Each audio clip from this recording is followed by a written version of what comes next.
Sinabi naman ng Diyos in John chapter 15, verse 14, "If you love me, take what I command." So, ibig sabihin, kung mayroon tayong panampalataya, gampanan natin kung ano ang utos ng Diyos sa atin. So, mayroon pang sinabi niya nga, mahalin mo ako higit sa iyong sarili. So, pag sinabing mahalin mo ako higit pa sa iyong sarili, siya yung priority natin. Siya yung number one sa buhay natin. Yung buhay natin, sika na lang to. Yung una talaga sa atin is si Lord. Kaya dito tayo sa sinabi ni Sir nga panampalataya. Tingnan po natin kung ano ang resulta sa sinabi ni Sir nga panampalataya. So, dapat lang mayroon tayo panampalataya. Hindi tayo mawalan. John 3:16. Sapagkat gayon na lamang ang pag-ibig ng Diyos ang katauhan, kaya't ibinigay niya ang kanyang kaisa-isang anak upang ang sino mang sumampalataya sa kanya ay hindi mapahamak, kundi magkaroon ng buhay na walang hanggan. So, tama yung sinabi ni Sir, no? Kahit saan tayo pumunta, basta mayroon tayong pananampalataya, no, sa Diyos. So, kaya yung hinahanap ng Diyos sa atin, saan man tayo pumuntang lugar, hahanapin natin yung presensya ng Diyos. Hanapin natin yung bahay ng Diyos. Ang sino mang sumampalataya sa Kanya ay hindi mapapahamak. May pananampalataya. Pag sabing may pananampalataya, hindi mapapahamak. At ang sabi pa niya, magkakaroon siya ng buhay na walang hanggan. Ito yung resulta sa ating pananampalataya. Pero sinabi naman sa book of James, kung mayroon tayong pananampalataya pero wala tayong gawa, patay ang ating pananampalataya. Gusto ng Diyos sa atin, kung mayroon tayong pananampalataya, samahan naman natin o gawa. Example, saan ka abutan ng Sunday, hanapin mo talaga yung bahay ng Diyos. Kasi yan ang hinahanap niya, no? Ay hinahanap niya sa atin. So, yun ang resulta sa ating pananampalataya. Tinitingnan ng Diyos ang ating spiritual nga salvation. Ito yung totoong buhay natin, no? So, para pagdating ng panahon, mawala man ang ating physical, pero ating spiritual, andun tayo sa langit. Ito namang hinahanap ng Diyos sa atin. So, pag mayroon tayong tinatawag personal relationship sa ating Diyos, natural, yung physical natin, aasinso, kasama yung Diyos. Yun na, sige po, mayroon mo karagdagan? Si Sir, tanungin mo, Pastor, kung meron siyang katanungan. Sige, sir. Tama ko lang, sir, ang gusto ko lang maging question. Based on your knowledge lang ba, sir? Based on your own knowledge lang. Naniniwala ka ba, sir, na si Jesus Christ ang bumabawi ng buhay ng tao? Ang kumukuha ng buhay ng tao? Sige, si Pastor. Oh, sige. Huwag ka mo. Gusto ko lang siyang, sige po. base. So, Para maano lang yung mga Yes. agam-agam sa isip ko. Kasi Sige. for me, hindi naman siya, Hindi siya. Sige, hindi naman siya mamamati. sige po, no? So, yung tao, Yun lang yung question, si sige sir. po. Sige po, salamat sa tanong, ano?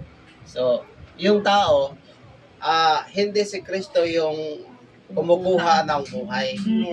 Instead, siya ang nagbibigay ng buhay. Oh. So, yung sinasabi niya si Sir nga, meaning yung tao may hangganan. Yes. May hangganan po tayo. May tumutulong. So, katulad ng matatanda, ang buhay daw natin doon sa langit, mayroong kandila. Kasasabi-sabihan. Oh, Saan tawag? kasabihan lang yan. Kasabihan. Kasabihan lang yan. Sabi niya, example, ako, may kandila sa langit. Pag maubos na yung kandila, yun na daw ang katapusan ng aking buhay sa mundong ito.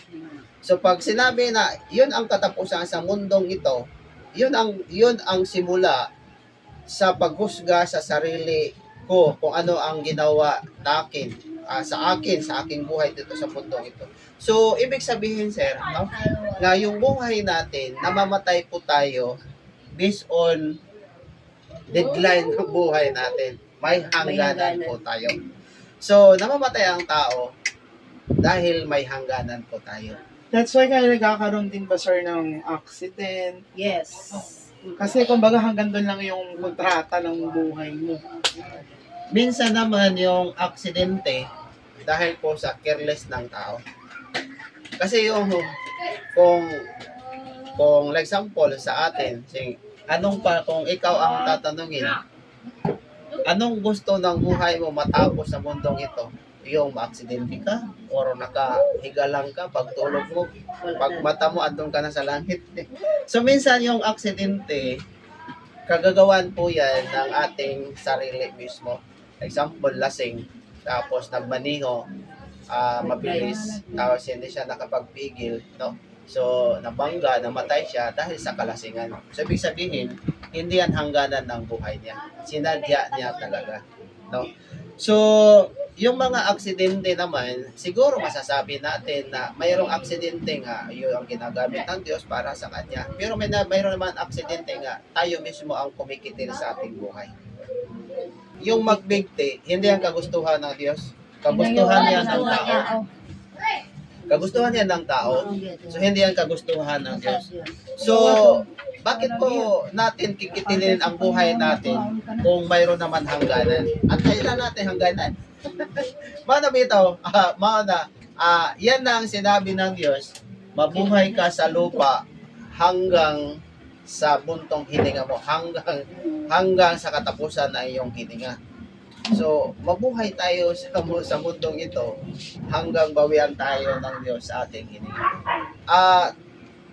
Yung hininga natin is galing naman sa Diyos, pero hindi kinukuha niya, hindi tayo pinapatay.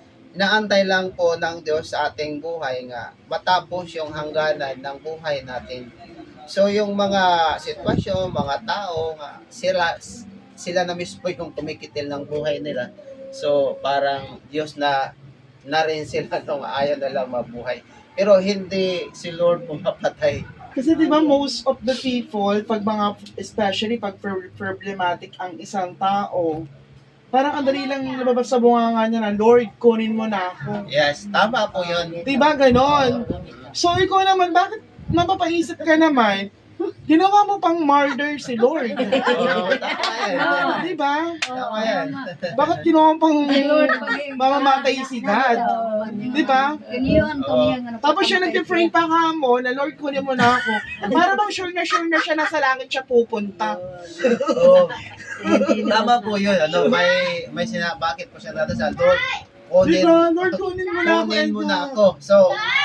So mayroong yung isip niya, tama naman yung sarili natin kasi si Lord lang may karapatan. Oo. Pero wag natin utusan si Lord kasi hindi siya utusan. Diyos So, kaya siya.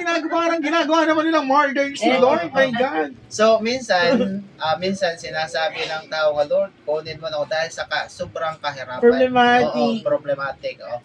Dahil sa isang problema, parang hindi nila kaya dalhin ang problema. So, yun na lang ginagawa. Pero instead nga ang tao, malaki ang problema, dapat lumapit sa Diyos. So, paglapit sa Diyos, hindi sinasabi nga, sana kunin ako ni Lord. May kanta na sana ko. Di ba? Bakit ba kasi nang pakinggan? Parang ginagawa Oo, nilang tama po yun. Maot man kami ng